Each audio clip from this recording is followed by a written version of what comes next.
Hello guys, dahil patapos na ang aming holiday dito sa Pilipinas. So ngayon, nandito kami sa Pagadian Airport going to Manila. At habang nag-aantay kami sa aming flight, syempre mamimiss namin ang Pagadian. At sana next year o this coming Christmas, magkikita-kits ulit tayo dito sa Pagadian City. At dahil medyo matagal din ang aming holidays, about 7 weeks. So, here we are, here in Cebu Pacific. Uwian na dahil may nanalo na.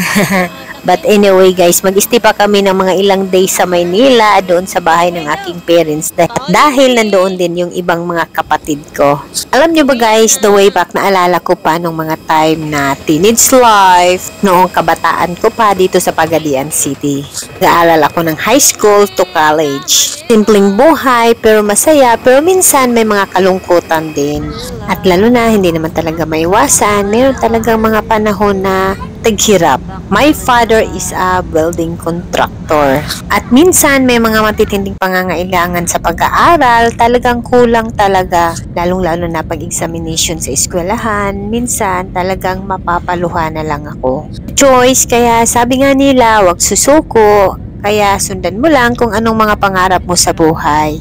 Kahit mahirap man, kakayanin. Keep praying and always put God in the center of our heart. Kaya after nung nag-graduate ako ng criminology sa college, pumunta ako ng Maynila kasi hindi ko talaga makuha ang diploma ko. At before ako nag-graduate, ang sabi ko sa aking mama, pag ako'y nakapagtapos ng aking pag-aaral, aalis ako, pero hindi na ako titira dito sa bahay, bibisitahin ko na lang kayo palagi. At hindi ko inasahan, nagkatotoo pa lang sinasabi ko.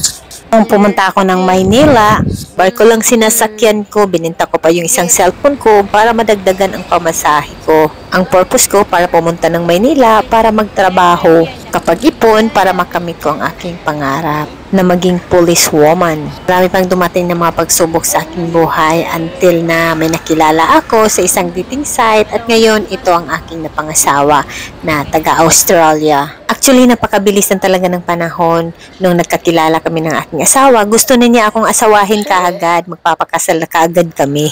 Kakilala kami December 23 and we get married January 27. Napakabilis lang, no? Pero ngayon, masaya kami nagsasama dahil meron na kaming 2 anak. And now we are 17 years na kaming mag-asawa. At nagpapasalamat ako kay God dahil every year talaga kaming umuwi ng Pilipinas at doon kami namamasko sa Pilipinas, ka-feeling ang aking mga mahal sa buhay. Pero hanggang Maynila lang kami. At now, masaya ako dahil yung parents ko nakabalik na sila ng Mindanao. Dahil sa tagal ng panahon, nagkaroon talaga kami ng opportunity na makabalik sa aming probinsya sa Pagadian City. Kaya sobrang saya ko. Actually, we're from Australia. Pumunta kami ng Bali. Nag-stay kami ng ilang days doon bago ang aming flight going to Manila. At mag-stay muna kami ng ilang days sa Maynila bago flight namin going to Pagadian. At ngayon, uwi na kami from Pagadian to Manila at mag-stay muna kami ng ilang days and going to Bali, Indonesia. At dahil papatapos na din ang aming 7 weeks holidays, kaya uwian na.